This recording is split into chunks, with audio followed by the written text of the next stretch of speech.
Bonjour, c'est Anaïs Godard pour Code Source, le podcast d'actualité du Parisien. Le lundi 3 juin, le Parisien révèle que des rabatteurs recrutent des femmes parfois mineures pour les amener à vendre des contenus érotiques, des photos et vidéos pornographiques à destination d'OnlyFans et Mime, des réseaux sociaux où on peut voir du contenu porno contre un abonnement. On appelle ça des agences OnlyFans, une activité qui inquiète associations et députés. Proxénétisme 2.0, porte d'entrée vers la prostitution et danger pour les mineurs, Elsa Marie est journaliste au service société du Parisien. Elle a enquêté sur ces agences et nous raconte leurs dérives aujourd'hui dans Code Source. Ce mardi 4 juin, à l'occasion de la commission d'enquête sur TikTok à l'Assemblée nationale, un député alarme sur ce qu'il appelle les agents OnlyFans. Est-ce que l'activité de ces agents n'est pas du proxénétisme 2.0 ? Auquel cas, on pourrait faire tomber cela et le restreindre drastiquement. On va expliquer pourquoi ce député Stéphane Vogetta parle de proxénétisme 2.0, mais avant, comme on le fait souvent dans Code Source, on va reprendre l'histoire depuis le début. Elsa Marie, OnlyFans est créée en 2016 et au départ, la plateforme ne propose pas que du contenu pornographique. Alors au début, il n'y a pas de contenu pornographique. L'idée est de permettre à des artistes de mieux être rémunérés. Donc il y a par exemple des musiciens qui postent des clips, des personnes qui postent des recettes de cuisine ou des coachs des séances de sport. Chacun en fait peut payer un abonnement mensuel et avoir accès à ce contenu. Et aujourd'hui, quand on va sur OnlyFans, qu'est-ce qu'on voit ? En majorité des vidéos ou des photos érotiques, voire pornographiques.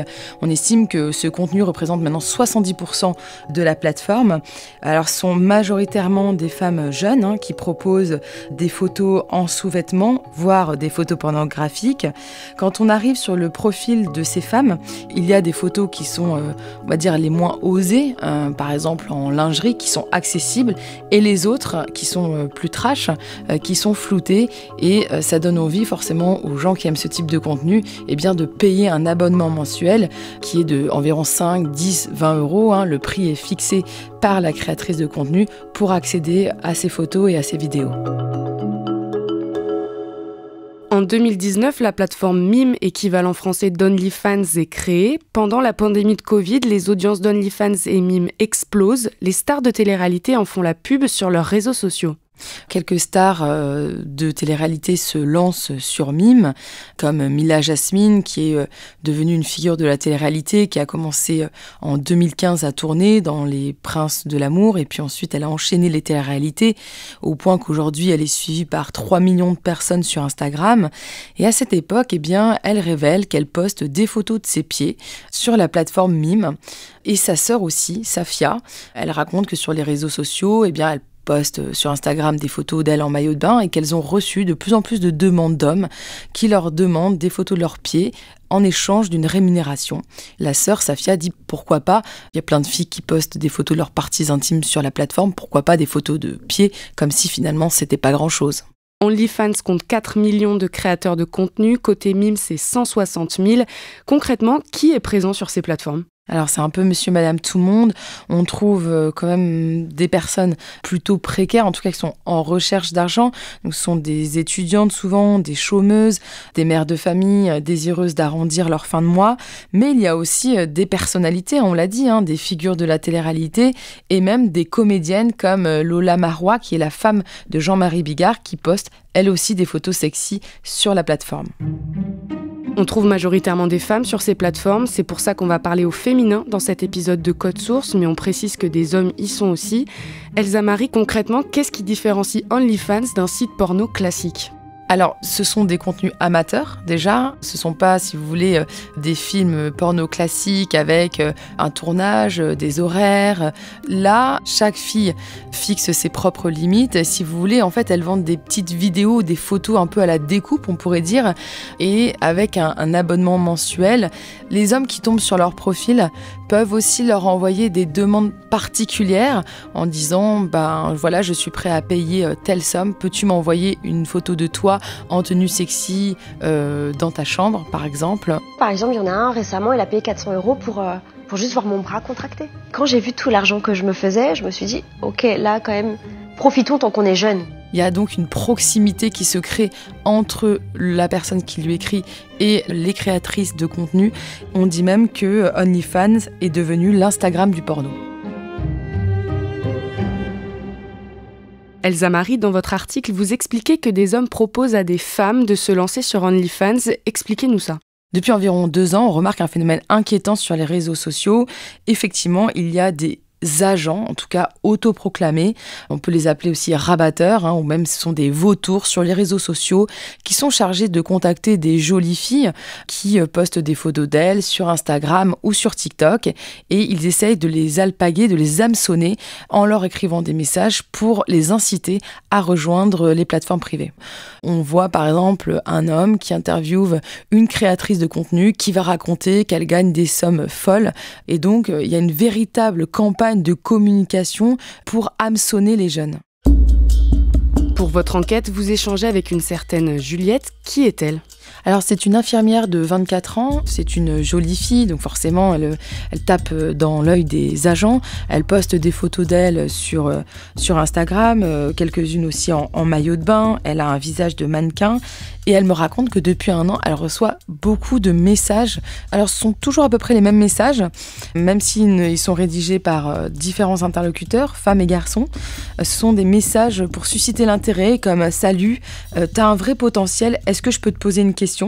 Ou alors « Coucou ma belle, je te trouve magnifique, dis-moi, j'ai une question. » Et donc elle nous envoie les captures d'écran. Effectivement, je vois que son Instagram regorge de ce type de propositions. Pourquoi est-ce que tu n'as pas encore lancé ton compte Mime ou ton compte OnlyFans? Parce que ça va te paraître sûrement bizarre, mais c'est mon métier. D'aider des demoiselles comme toi à générer 2000, 3000 euros, parfois plus sur Mime ou OnlyFans. Vous lui demandez de répondre à ces propositions. Qu'est-ce qu'on lui dit après ? Alors effectivement, ce qu'il faut dire, c'est que Juliette ignore complètement ces messages, mais que pour les besoins de l'enquête, elle se prête au jeu et donc elle renvoie un petit message en disant oui, dis-moi. Tous lui répondent assez rapidement en lui mettant de la poudre aux yeux. Ils lui disent qu'elle peut se faire énormément d'argent, qu'effectivement elle a du potentiel et qu'elle peut gagner jusqu'à 20 000 euros en 1 mois. D'autres lui disent qu'elle a vraiment le profil pour percer et un troisième lui raconte qu'elle-même est créatrice de contenu et qu'elle a gagné 300 000 euros sur OnlyFans. Évidemment, elle n'est pas intéressée, mais elle raconte que des plus jeunes peuvent vite tomber dans le piège. C'est des propositions alléchantes, est-ce que c'est de l'argent facile ? Oui, c'est de l'argent facile, mais c'est un véritable engrenage. Souvent, on commence en disant qu'on va montrer des photos de ses pieds ou des parties du corps. Ça peut être, par exemple, une photo d'un soutien-gorge, en se disant, bon, on va pas trop loin, il n'y a pas de risque d'être reconnu. Mais très vite, en fait, la concurrence est telle que pour percer, eh bien, il faut aller toujours plus loin. Montrer des contenus toujours plus trash. D'ailleurs, ce que me disait une créatrice de contenu, Tiffany, c'est que des candidates de télé-réalité en 2022 se sont mis massivement sur ces plateformes. Elles ont cassé les prix avec des abonnements à 1 euro et des contenus très trash. Résultat, toutes les créatrices de contenu ont dû s'adapter, casser leurs prix et en montrer toujours plus. C'est un engrenage donc très risqué. Eh bien aujourd'hui, on l'a dit, quasi toutes les créatrices de contenu sont obligées de montrer leur visage. Il y a aussi des hommes qui s'amusent en fait à leur acheter des vidéos et à les diffuser sur des groupes ou alors à les balancer sur Google. Et pour beaucoup, eh bien, quand vous tapez leur prénom sur Google, eh bien, vous retrouvez leurs photos pornographiques qui sont à vie dans la mémoire du web. Elsa Marie, dans votre article, vous expliquez que ces rabatteurs 2.0 travaillent en réalité pour des agences. Qu'est-ce que sont ces agences ? C'est difficile à dire parce que il y a donc des agences OnlyFans, mais il y a aussi un peu n'importe qui s'autoproclame agent. Et derrière ce mot-là, en fait, il y a des vrais managers, des opportunistes et aussi des proxénètes. Ces agences promettent de faire gagner beaucoup d'argent aux femmes qu'ils démarchent, mais tout ça, ce n'est pas gratuit. Non, il faut savoir que déjà la plateforme prélève 20% en fait des revenus de chaque créateur de contenu et l'agent propose des commissions en général qui sont exorbitantes, jusqu'à 50 voire 70% des revenus. Vous pénétrez l'univers des agences avec un certain Basile, son prénom est modifié. Expliquez-nous qui est Basile et comment il s'est retrouvé là-dedans. Alors c'est un jeune ingénieur qui est community manager pour une petite agence. Il m'explique qu'il est là en fait pour arrondir ses fins de mois un peu entre 2 boulots, mais que très vite il se rend compte que c'est pas un monde pour lui et qu'il compte vite partir. Qu'est-ce qu'il fait exactement dans l'agence ? Alors en fait, il est chargé de mettre en valeur les réseaux sociaux des créateurs de contenu. Par exemple, d'alimenter leurs réseaux sociaux, Instagram ou TikTok, avec des petites vidéos rigolotes. Pourquoi ? Parce que quand les internautes vont tomber sur leur contenu avec des petites vidéos rigolotes, par exemple, ça va créer de l'audience. Et il faut savoir que sur leur compte Instagram, eh bien, il y a les liens qui renvoient vers les plateformes Mime et OnlyFans. Et donc, c'est la promesse de plus de clics, plus d'audience et donc plus de revenus. Il vous parle d'un certain métier. Chatters, c'est quoi ? Oui, alors il me dit que la plupart des stars d'OnlyFans ne répondent pas directement aux demandes particulières des hommes, mais qu'il y a des chatters qui sont chargés en fait de parler avec ces hommes à leur place et de vendre des photos. Il y a même des bases de données avec certaines photos, scénario cuisine, scénario salle de bain. Par exemple, un homme va parler avec une des jeunes femmes en lui disant « Qu'est-ce que tu fais ?» Elle va lui dire « Je suis dans ma cuisine en train de préparer à manger. » Et il va lui dire « Est-ce que tu peux m'envoyer une photo ?» Et en réalité, le chatter a plein de vieilles photos dans ses bases de données qu'il va lui envoyer. Et l'objectif, il me dit, c'est vraiment de vendre à tout prix, quitte à brader des photos, quitte à la vendre à 15 €. C'est important, de se faire le plus d'argent possible. Elsa Marie, est-ce que les mineurs peuvent être approchés par ces rabatteurs ? C'est difficile à dire puisque normalement, les mineurs n'ont pas le droit d'être sur OnlyFans et Mime. Et il y a quand même, il faut le dire, un système de vérification important, c'est-à-dire que pour s'inscrire sur ces plateformes, il faut en fait poser devant une caméra dont l'intelligence artificielle va juger si vous êtes majeur ou non et avec sa carte d'identité dans la main. Mais il y a quand même beaucoup d'abus puisque pas mal de jeunes filles prennent la carte d'identité de leur grande sœur majeure ou d'amis. Ce qui est frappant en tout cas sur la plateforme, c'est de voir à quel point il y a des jeunes filles qui ont souvent des visages d'enfants, qui vont poser en porte-jartel, jambes écartées. Ça, c'est vraiment assez frappant quand on se balade sur le site. Vous avez échangé avec Claire Grandjeau, responsable de l'Amicale du Nid, une association qui vient notamment en aide aux prostituées mineures. Elle est très inquiète. Oui, elle m'explique qu'une partie des jeunes exploités sexuellement qu'elle suit, a commencé sur OnlyFans ou sur Mime.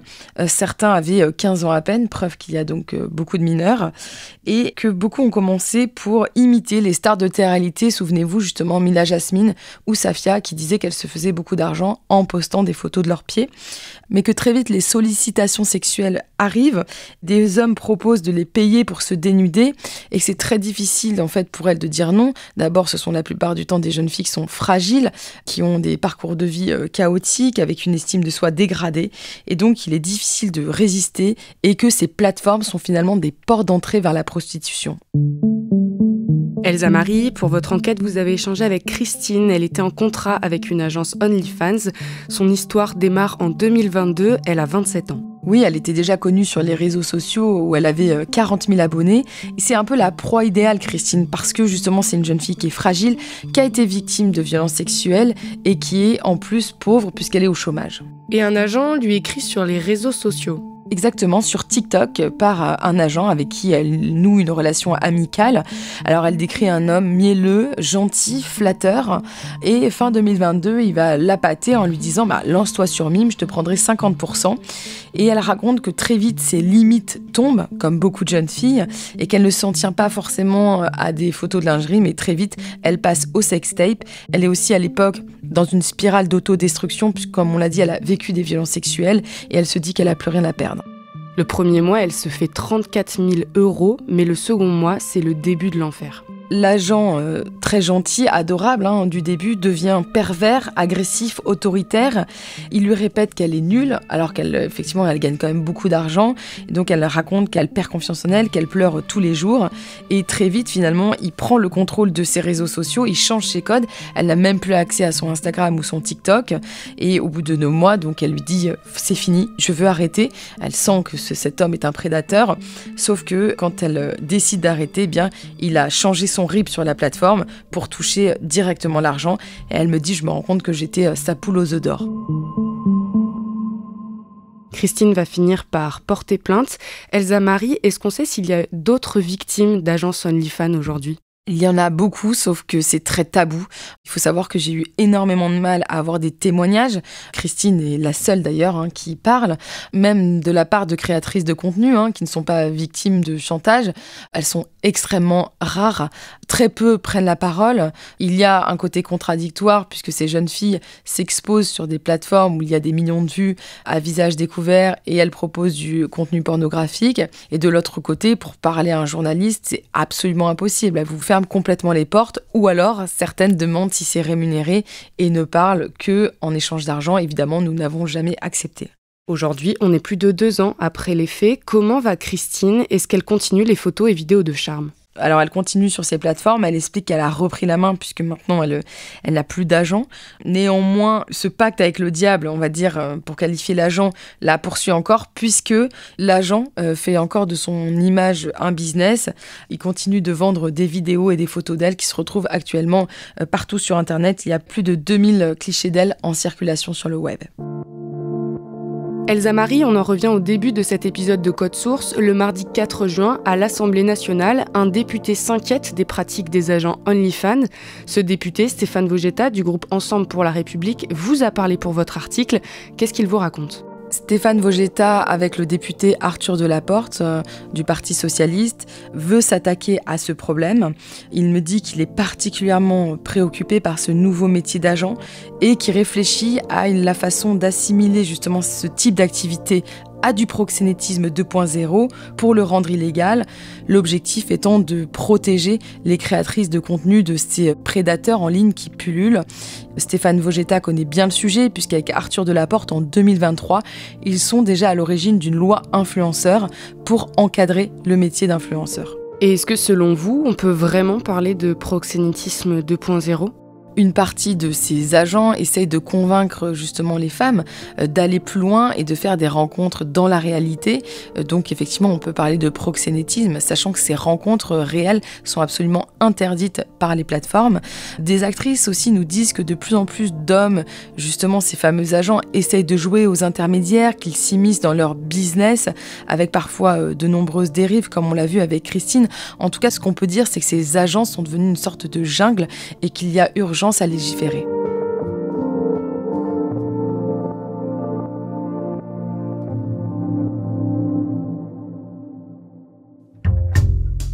Merci à Elsa Marie. Cet épisode de Code Source a été produit par Raphaël Pueyo, réalisation Pierre Chaffanjon. Code Source, c'est le podcast d'actualité du Parisien. N'hésitez pas à nous laisser des pouces en l'air et des commentaires sur les plateformes d'écoute et sur YouTube. C'est ce qui nous aide le plus à nous faire connaître. Et ne ratez pas Crime Story, notre podcast fait divers, avec une nouvelle affaire criminelle racontée chaque samedi.